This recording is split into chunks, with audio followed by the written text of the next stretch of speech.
Subhanahu wa ta'ala dengan sebenar-benarnya iman, dengan sebenar-benarnya takwa sampai akhir hayat kita nanti. Sebagaimana Allah menegaskan di dalam Al-Qur'anul Karim, ya ayyuhalladzina amanu taqullaha haqqa tuqatih wa la tamutunna illa wa antum muslimun.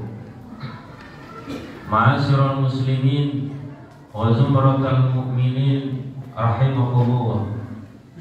Alhamdulillah kita bersyukur kepada Allah Subhanahu wa ta'ala. Masih di bulan Agustus, di mana kemarin 17 Agustus kita sama-sama merayakan hari kemerdekaan negara Republik Indonesia ini yang ke-77. Di sisi lain, kita pun berada di bulan Muharram, di mana bulan Muharram adalah dijadikan tolak ukur patokan tahun baru Islam. Karena di dalamnya banyak sekali peristiwa sejarah yang tidak bisa dilupakan oleh kita umat Islam. Maka belajar dari kemerdekaan negara Republik Indonesia dan juga belajar dari peristiwa hijrahnya Rasul Sallallahu Alaihi Wasallam dan para sahabat dari Mekah ke Madinah, kita semua umat Islam mari sama-sama kita bangun bangsa ini, kita hidupkan agama ini di negara yang kita cintai ini, negara kesatuan Republik Indonesia. Ma'asyiral muslimin wa zumratal mu'minin rahimakumullah. Karena umat Islam di Indonesia ini adalah umat yang mayoritas, bukan hanya di Indonesia tapi di dunia. Umat Islam di Indonesia ini adalah umat yang terbanyak. Maka sudah pasti dan barang tentu banyak upaya-upaya bagaimana menghancurkan umat Islam di Indonesia ini khususnya.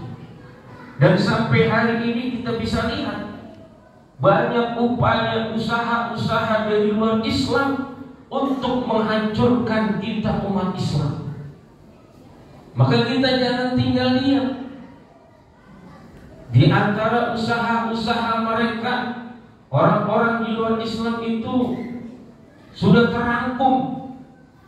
Yang pertama itu mereka mengadakan istilahnya ibadul Islam al-Islamiyah.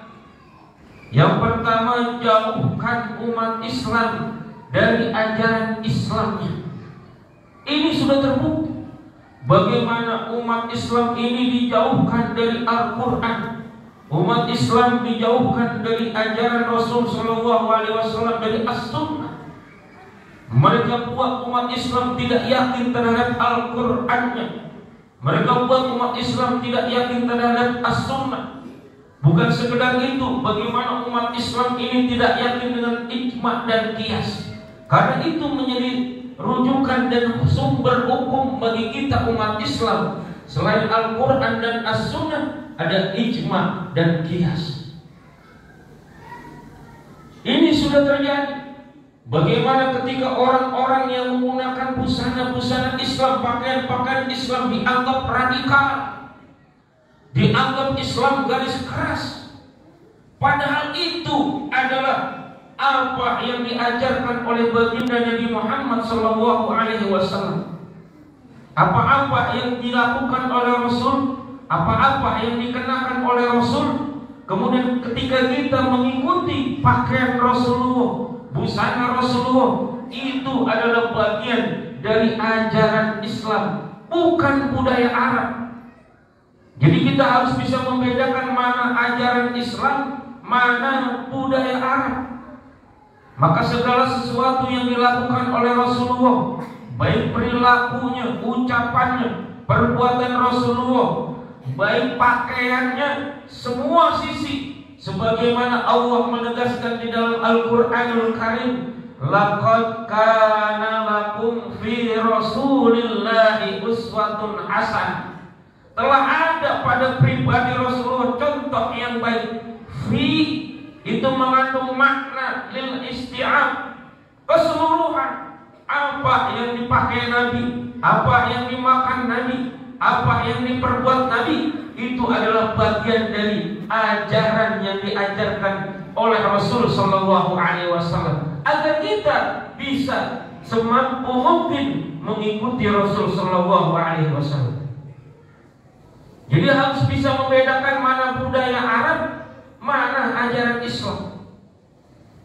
Jadi ini sudah banyak bergulir di tengah-tengah masyarakat wacana-wacana seolah-olah yang menggunakan apa yang dipakai oleh Rasulullah dianggap keras, dianggap radikal. Padahal tidak seperti itu. Dan sudah terbukti bahwa kemerdekaan negara Republik Indonesia ini adalah hasil jerih payah, hasil tetesan air mata, hasil tetesan darah, bahkan nyawa orang-orang tua kita yang mereka adalah orang-orang Islam. 90% para pejuang-pejuang bangsa ini yang mau mempertaruhkan nyawanya, jangankan hartanya. Mereka tidak berpikir harta entah nanti miskin atau kaya. Tidak, orang-orang tua kita itu. Mereka bagaimana berpikir anak cucu keturunannya ke depan bisa merdeka dan bisa bahagia, bisa subur, bisa makmur, tidak dijajah. Jadi kalau ada orang berpikir bahwa Islam keras, Islam radikal, itu tidak benar. Karena terbukti kemerdekaan negara Republik Indonesia adalah hasil jerih payah bahkan nyawa dari sebagian besar umat Islam. Ma'asyiral muslimin wa zumratal mu'minin rahimakumullah. Lalu selain menjauhkan umat Islam dari ajarannya, yang kedua, gharsus suquk fi qulubil mu'minin. Tanamkan keraguan-raguan terhadap hatinya umat Islam. Tanamkan keraguan-raguan hatinya umat Islam terhadap Al-Quran. Tanamkan keraguan-raguan terhadap umat Islam terhadap As-Sunnah. Tanamkan keraguan-raguan terhadap umat Islam kepada ulamanya, para kiai, para ustaz. Tanamkan keraguan-raguan. Bagaimana caranya? Bikin pecah belah umat Islam, sehingga umat Islam ragu-ragu terhadap kiai mana, ulama mana, habib mana mereka harus berpegang teguh.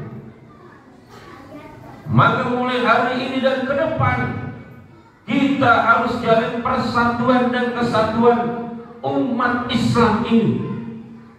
Kita bisa lihat negara-negara yang mayoritas tadinya Islam. Kita bisa lihat, belajar dari Spanyol misalnya, bagaimana yang umat Islam pada saat itu menjadi peradaban dunia. Tapi Spanyol hari ini tinggal ceritanya saja.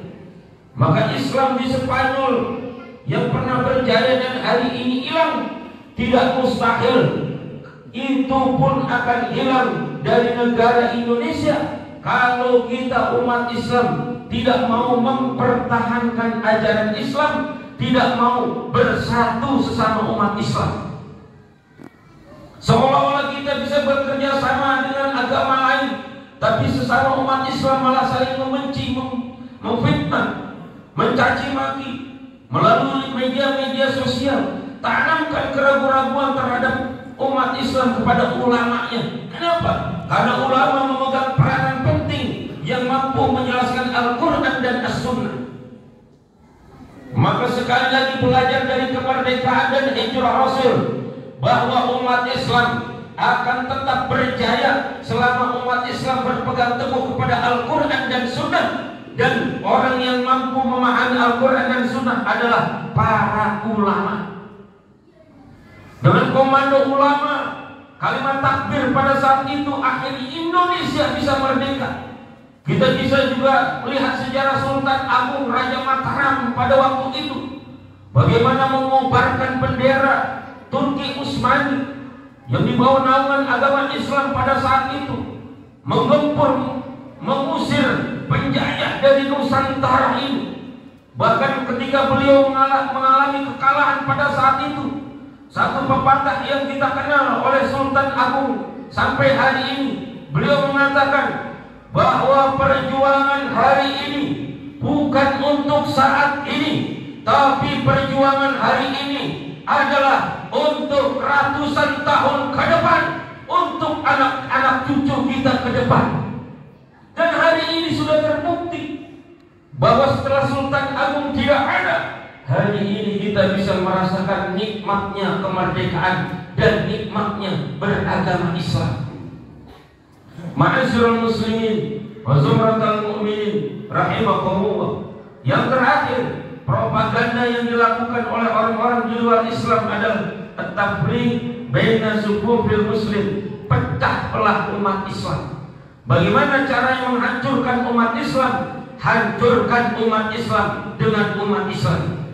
Bagaimana cara menghancurkan kiai? Hancurkan kiai dengan kiai juga. Bagaimana cara menghancurkan para habib, para habaib? Hancurkan habaib dengan para habaib juga. Mereka cari ulama, mereka cari kiai, mereka cari habib yang mau dibayar, yang dijanjikan dengan jabatan-jabatan, dengan iming-iming dunia, sehingga bisa diadu domba dan dipecah belah umat Islam ini. Maka ini kita harus sadar bahwa umat Islam hari ini sekali lagi harus di bawah satu komando, yaitu komando ulama. Kalau kita ingin istri-istri kita taat kepada suaminya, kalau kita ingin anak-anak kita taat kepada orang tuanya, terutama ingin istrinya menjadi istri-istri solehah, maka para suami taatlah kepada ulama, ikut komando ulama. Maka istri-istri kita ikut komando suaminya.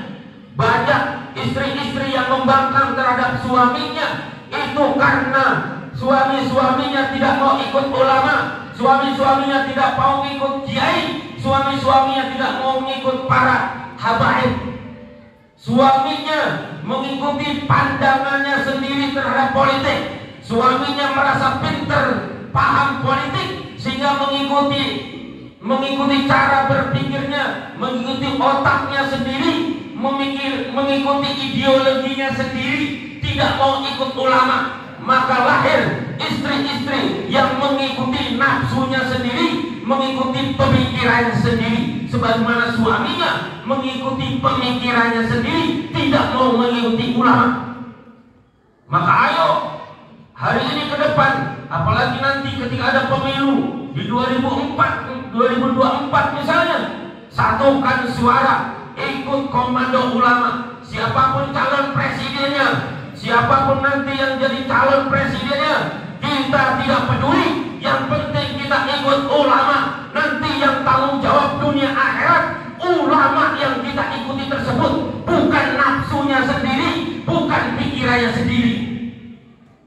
Ma'asyiral muslimin wa zumratal mu'minin rahimakumullah. Inilah khutbah singkat pada siang hari ini. Mudah-mudahan kita menjadi hamba-hamba Allah yang soleh. Mudah-mudahan kita dijadikan Allah orang-orang hamba-hamba yang betul-betul cinta terhadap Rasulullah, cinta terhadap ulama, cinta terhadap Al-Quran, dan mau berjuang terhadap untuk agama ini.